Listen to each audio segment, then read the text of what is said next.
Hello, this is Chibi Pear, and in this video, this is part 3 of this Summer Shez less than something session. Last part, I was able to get 3 copies of her, which is nice. So hopefully this game won't be too difficult to giving me the 6 remaining copies. I also need a good IV of her. I don't understand why this game is not... how do you... oh, whatever. Anyway, let's do some free summons.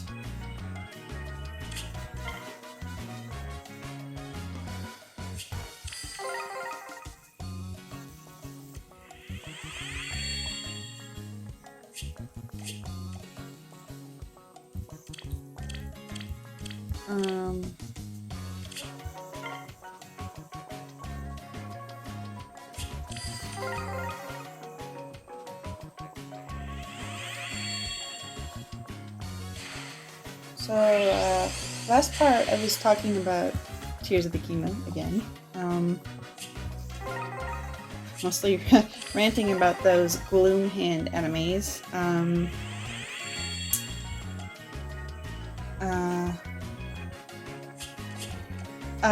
It does remind me, I do like that there's more variety of the enemies now, because in addition to like the miasma hands, there's also let's see, there's also like-likes came back.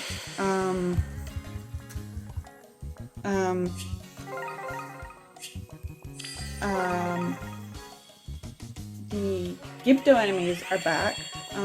I find it a bit weird that they're called Gibdos, because they definitely look more like the Redead enemy design from Ocarina of Time. There's also like a new type of like flying enemy. It's basically just like a bigger version of like the Keys as far as like enemies go. And there's also like what is it called? The Horriblins? Basically like those very strange enemies you can encounter in caves and whatnot. So yeah, I do appreciate that they added more enemy variety, because it got really stale in Breath of the Wild, where it was basically just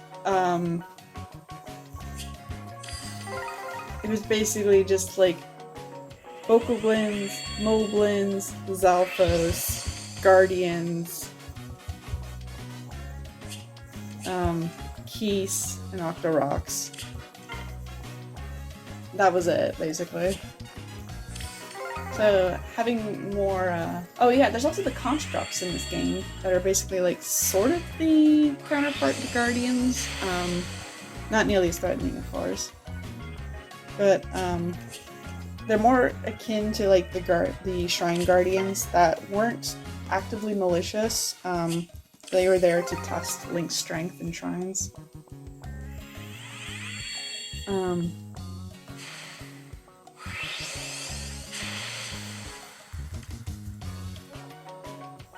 Yeah, there's also the, what is it called? It's like a sort of mini boss enemy.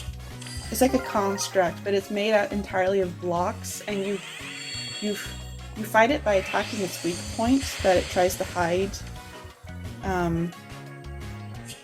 inside all of these blocks that you can use Ultra Hand on, so you basically pull out the blocks to expose its weak point. Yeah, I really like that enemy. It's a very fun enemy to fight. And it also has probably like the goofiest boss theme ever.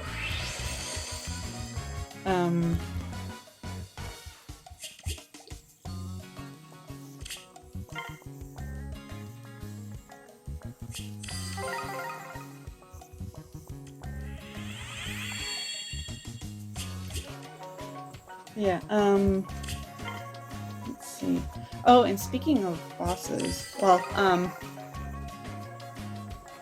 one of the complaints that Breath of the Wild had was that there was like no traditional Zelda dungeons. There were just like the divine beasts that were like mini dungeons, essentially. And so they were consequently very short and felt underutilized. And yay! Waifu! Do I just need to talk about Tears of the Kingdom? Is this somehow going to... Well, she does have a surfboard. I was like joking, like when I realized that the Shezes have surfboards. I'm like, oh look, they're gonna go shield surfing on Fodlan. Let's go. この格好動きやすくて気に入ったわ。私は山育ちだけど海も嫌いじゃないわ。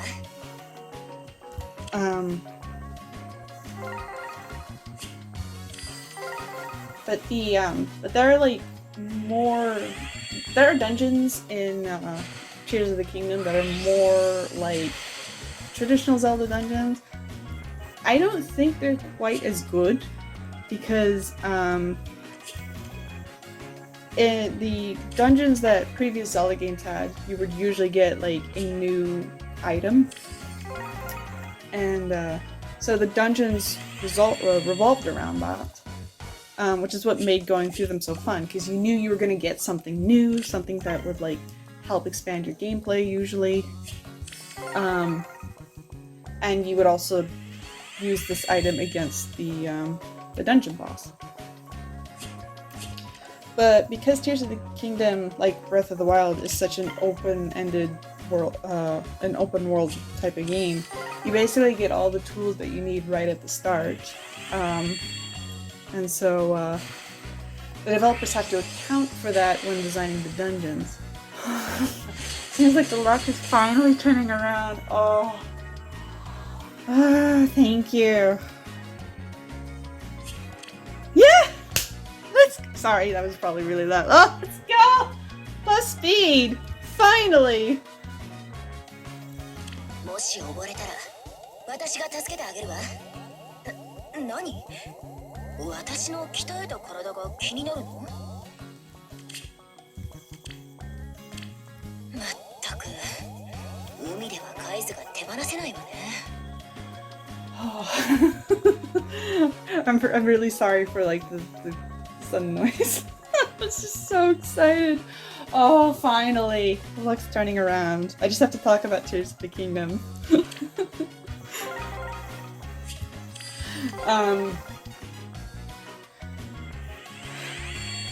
So yeah, like, unfortunately the dungeon design in Tears of the Kingdom have to accommodate the possibility that or accommodate the fact that the players will only ever have like a set amount of equipment that they will need to complete the game. So you know, there's like nothing new you can get, there's like no new dungeon item or anything. And so consequently I felt like the dungeon design in Tears of the Kingdom was pretty lacking. The one that I had the most fun with was the Lightning Temple. Just because of how, like, I think it's like probably like the tallest temple and the biggest, because it has, I think, like 8 floors.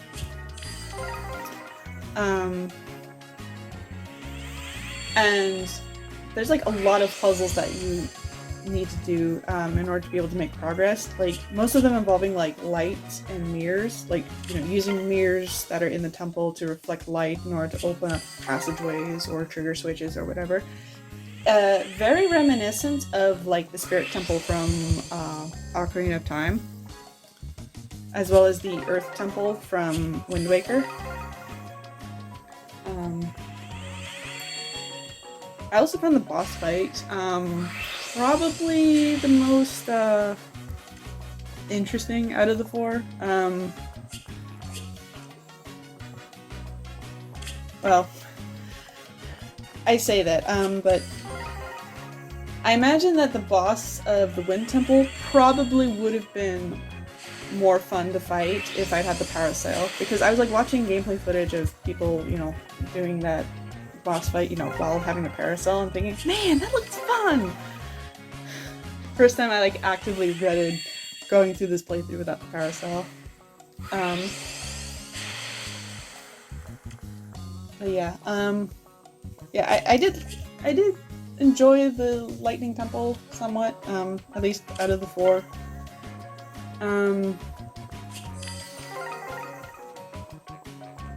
The Water Temple was really interesting with like with it all revolving around the unnatural physics that basically enables Link to float. But the temple felt too short. Like, it's weird. Like, the lead up to the Water Temple felt more like it should have been actually part of the temple than just being separate, if that makes sense. So I was kind of disappointed that the Water Temple didn't feel as utilized as it should have been.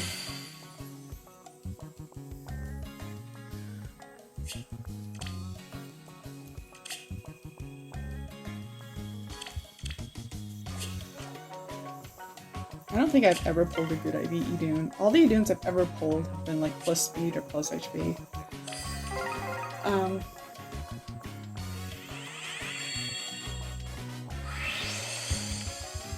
I did also find the boss of the Water Temple to be like ridiculously easy to cheese because of the low gravity. You can just use that to have Link get into like the slow motion effect. I don't remember what it's called in game. With your bow and just like pepper the boss with arrows until it dies. that was pretty disappointing, not gonna lie.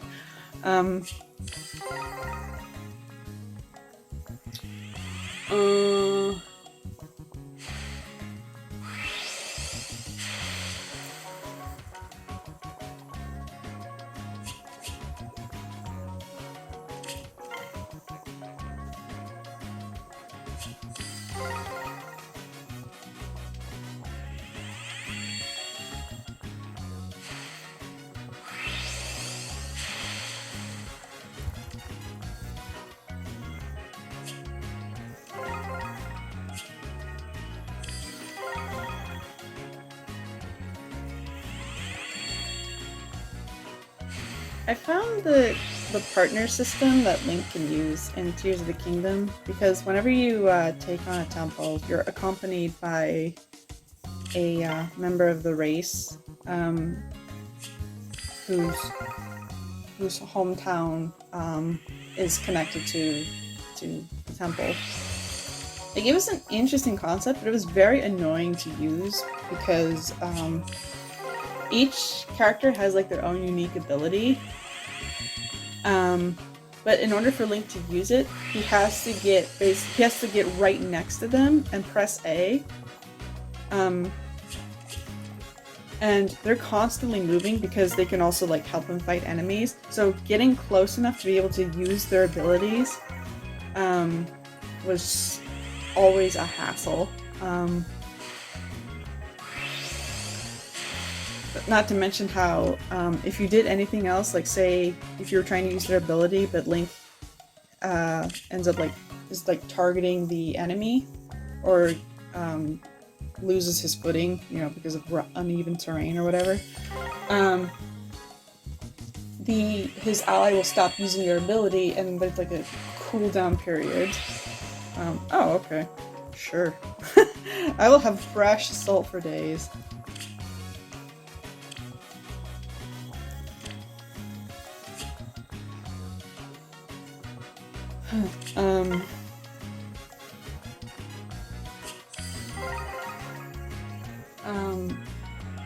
Yeah, I kind of wish they could have implemented that a bit better, because it's reminiscent to the champion abilities that Link could use in Breath of the Wild, where like Rivali's Gale or Urbosa's Lightning,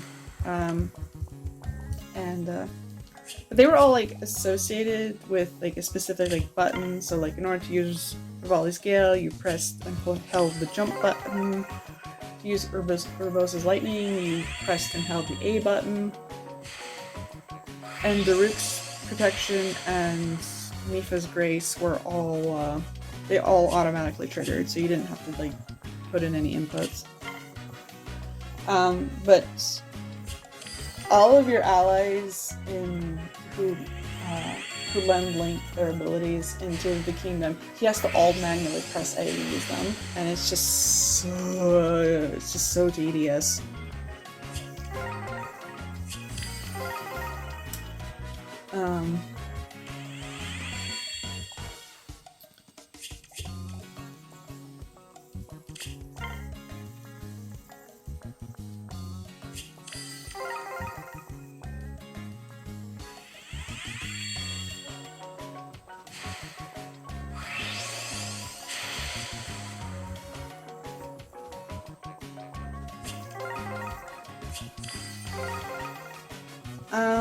Oh, the new weapon forging system, where, the game uses the excuse that because Ganondorf has reawoken, his power is able to, like, corrupt all the weapons. And so, and by corrupt, I mean, like, they become decayed, they basically rot away. And so, in order to make them functional, you have to incorporate, like, enemy, like, body parts. Like, for example, Lizalfos horns, you can apply them to, like, the end of a spear to, spear? to make them stronger. Like, for example, the silver Lizalfos have basically horns that are, like, curved like a sickle. And so if you attach it to, like, you know, a lance or something, you basically get something that looks like the Grim Reaper scythe. It's like so badass. I love it. Yeah, you can. It's really interesting to see, like, the effects and how creative you can get. I think it does kind of weaken the enemies a bit, because I remember I fought a silver Lynel in the depths. And Lynels, if you don't know, are some of the most notoriously toughest enemies to fight. They are so tanky, they hit you so hard. In Breath of the Wild, like, even if you have, like, maxed defensive armor and whatnot, they will hit you hard. They are no joke. And Silver is basically, like, the highest tier enemy in the base game. So, fighting a silver one, especially in the depths where it's coated in miasma, which will prevent you from being able to recover hearts, you'd think would be extremely challenging, but first of all, it didn't do that much damage. Like, it maybe did, and I didn't even have fully upgraded armor. It maybe did like 2 hearts worth of damage with its regular attacks. I mean, it was still a bit dicey because, you know, you can't recover that unless you have cooked food specifically to counteract this effect. But yeah, it was not nearly as difficult to fight as it was in Breath of the Wild. And they have all of these same attacks and everything, so if you're used to fighting them in Breath of the Wild, it's basically the same thing here. So yeah, and I think the reason is because the silver Lynel that I fought just gave me a royal sword that wasn't forged. Because in Breath of the Wild, the Lynels would always drop, like, their own signature Lynel swords, or spears or whatever, which have naturally high base attack. But because of the forging system in Tears of the Kingdom, enemies don't usually have augmented weapons like that. And so this silver Lynel just had a regular unforged royal blade. So I think it was a bit disappointing that the enemies got kind of nerfed. I mean, that didn't stop me from dying all the time at the very beginning of the game. which mostly can be attributed to Link having like pretty much no hearts and very little defense. So it's very easy for like him to like die from falling off a cliff. In one instance, I got frozen by an enemy and then got attacked by a different enemy, which if the target is frozen and you attack it with a heavy weapon, it does way more damage than usual, so I think my Brave One is currently plus attack, but I'll have to check. I was debating if I want to make my own plus speed or plus attack. I know attack is just super good.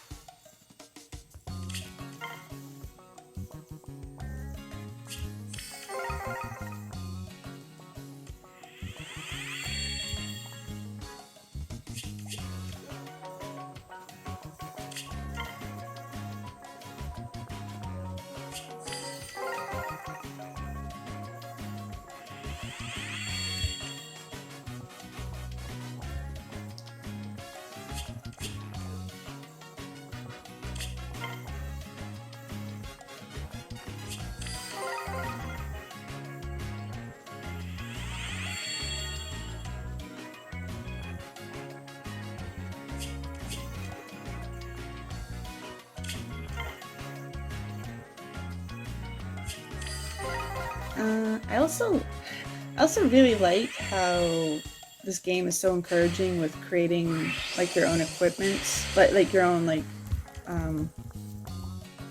machines with the Zonao, the devices. Like, I have seen some insanely creative things that people have built with them and posted online. Like, apparently somebody, for example, recreated the Batmobile that actually can function as a weapon. And I'm like, how do people do this? Like, man, I wish I could be creative like that. Or, like, there's like, what is it?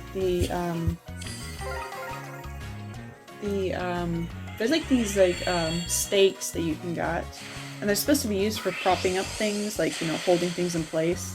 Yay! Oh, yokata. Okaeri, Shez-chan.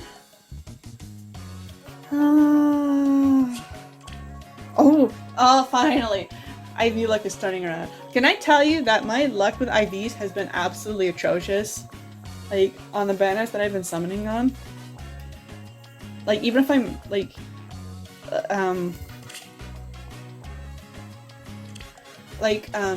for example, Kadain Lind, I summoned, like, you know, I got her to plus 10, and out of those 11 copies, with only one of which was sparked, which was on the Double Special Heroes banner, only one of them was plus attack. Not a single one was plus speed. So the fact that I was able to get Summer Shez with both plus attack and plus speed is such a relief, because I was so sure that was going to happen.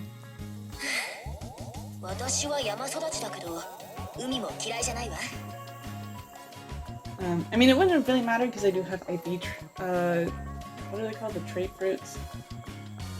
But I would have preferred saving that for, like, you know, Grail units and whatnot. Especially since Legendary Julia, I believe, is coming up in the upcoming Genealogy Hall of Forms. And I would like to promo her. But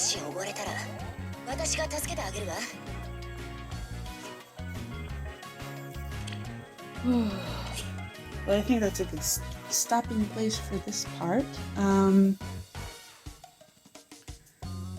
So, okay. Again, thank you as always for watching. We made it this far. I wish you the best of luck in your summons. And I hope that wherever you are, you're able to take care of yourself and stay safe. And guess I will see you in part 4. I hope I'll be able to finish her. Actually, I haven't been keeping track of how many copies I've got. So hopefully the final part will have her be done. I believe the average amount of orbs to finish her is about 1400, so hopefully this means I'm on track to not go above that. So yeah, I will see you in the next part.